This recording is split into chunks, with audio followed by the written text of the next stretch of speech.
last meeting, you'd asked that we put together a little matrix of costs and features of broadcasting and archiving the school board meetings. And I put together a little something. Unfortunately, the magnification isn't quite where I would like it to be.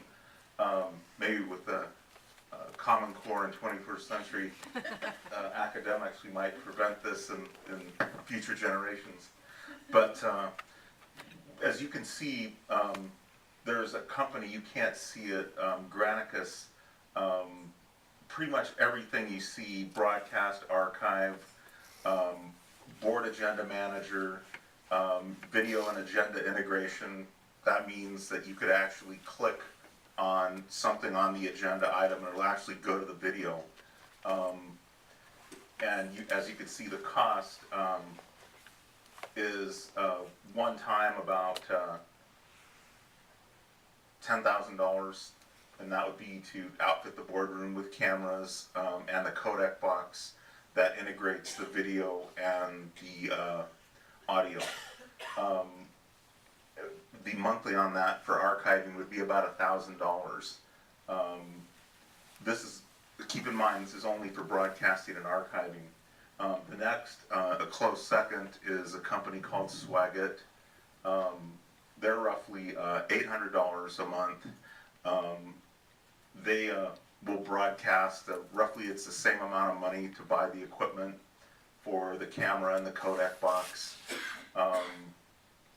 They will not integrate with governance. For example, if we wanted to replace electronic school board with a governance package, it's not available from Swagit. The next is, I want to say, what we're doing tonight. We, Brian Lawrence has been trying to broadcast via a medium called live stream. And it's something that we've done in the past. Currently, we're broadcasting the meeting and we're recording it. For roughly $32 a month, we can eliminate the commercials off the screens of would-be viewers. For $350 a month, we would have unlimited archiving. This would preclude any kind of governance package. It doesn't have it. It doesn't have any kind of integration of the board dockets with the video. But it is something that we can provide a link to broadcast the meeting, and it is something that we can provide a link for people to review the video. The last is something that's really cool. I use it at home. I think maybe a lot of people do. It's called Flixwagon, and it provides you the ability to really broadcast only. And what you do is you create a channel on Flixwagon, and you take your mobile device, like an iPad or an iPhone, and broadcast right from that. And you can tell your friends and relatives to go to this channel. Say if grandma and grandpa live in another state and their grandchildren are having a birthday party, you can film it and have them go to that channel on the web and view. It's a little more costly in terms of archiving because you're really doing it off of your smartphone or smart device, which you'd have to convert and then find the storage for. But I just threw that out there because there's a lot of low-cost, cool little types of mediums that we can use to broadcast meetings. With that in mind, we're broadcasting now. From what I'm reading, we're getting fairly good feedback from folks that are viewing. We just wanted to put it out there to the board of what's your pleasure, how do you want to proceed, and we'll proceed. Can I just ask Mr. Strata, if on the archive piece, when you go to play these back, is it something where you would have to watch the entire video, or can you fast forward and scan? And it's just not linked to the agenda like Granicus is that nice package where it Right. says, we're talking about, video streaming Right. board meetings, and you can click on that and it takes you right to that section. Well, live stream, for example, will provide you with, when you click the video, there's a bar at the bottom, and you can go to the minute or second that you would like. So if you have an idea something was roughly an hour into a meeting, you go to 60 minutes. It's is it as good as integrating with the board? No, it isn't. But is the price right? Yes. And what's the quality like? Because I know people grumbled before on some of the, and I noticed you had put over here about take out the ads because people were angry they were getting ads in the middle of the meeting. And how's the quality of the What you're broadcast? seeing, I'm going to send a link out. We kind of sent a link out for folks to view the video tonight. It's HD quality.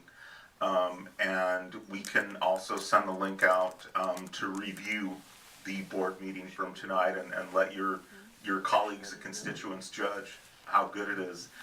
One of the nice things about limiting it to this boardroom is we don't seem to have the issues of sound that we had when we had meetings at bigger venues.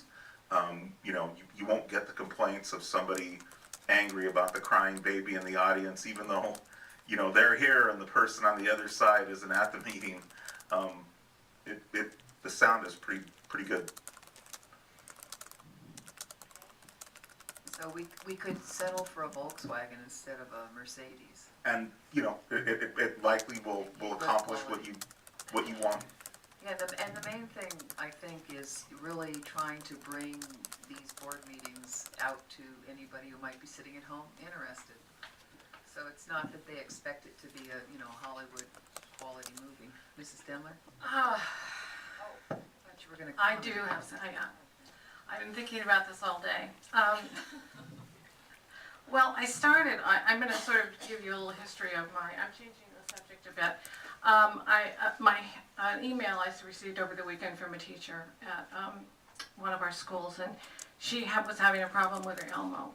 And so she was wondering what she was gonna do when the bulb went out. And she said, I soon discovered that my site had no plan of support should our technology fail in some way. I'm just giving you a few highlights of her letter. I talked to the principal, who told me he was not currently working on the issue. I was told there were no extra light bulbs for the projectors. The school is not focusing attention on our classroom technology, anticipating inevitable maintenance needs, really. And she says, perhaps I've embraced my equipment too completely. These machines support the best practices, head and shoulders, above chalkboards and overhead projectors.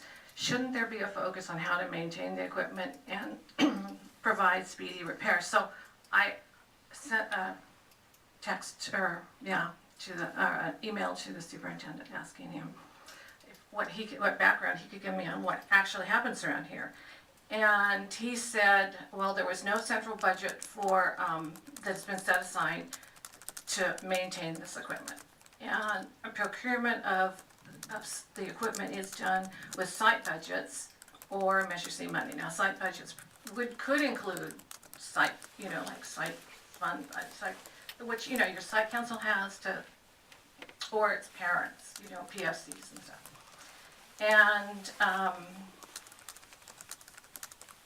And then it says, considering a bulb cost between $100 to $300 and a new Elmo costs $500, we could easily utilize $3 to $4 million in a budget if we set aside new equipment and replacement parts. So that was one comment I got. And then another one is, it said we'll need to address this in the budgeting process. There's, like Joe described, there is no money budgeted for technology to purchase or replace technology items.